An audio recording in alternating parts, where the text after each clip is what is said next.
Political text messages are cluttering the phones of voters everywhere. And while spam messages are technically illegal, these messages operate by different rules, making them fair game.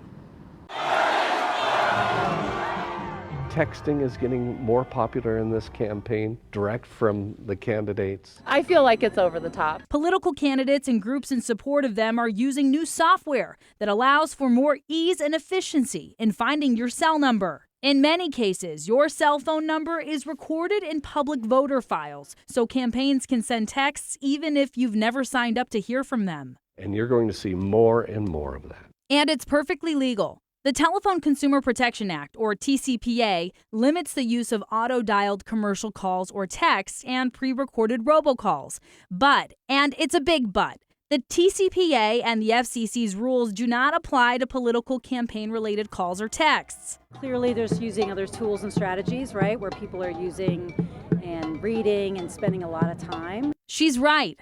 Republicans and Democrats are spending millions by deploying thousands of staffers and volunteers across the country to focus on sending text messages to both committed and potential supporters. Texts, not phone calls. Anyone who has worked on a campaign knows that if you try to call people these days, there's a phone blocker or identifier in most cases.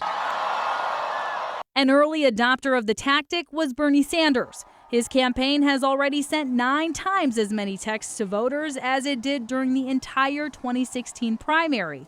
And he's not alone. You have no choice but to vote for me. The Trump campaign is doing the same, and so is nearly every other Democratic candidate. I do think it's good, especially for younger voters who use that a lot. While some of you already say you're sick of it. I would rather not get them on my phone, to be honest. Experts say the reason why campaigns are utilizing texts is because they work. Eric Cantor, with all the money in the world, John Boehner's successor, lost to a freshman Republican, David Brat. You may remember that was in Virginia back in 2014.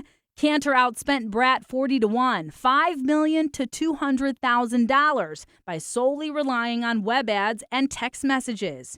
So while you may not like it, campaigns know, above all else, you will read it. If nothing else, I see who it's from.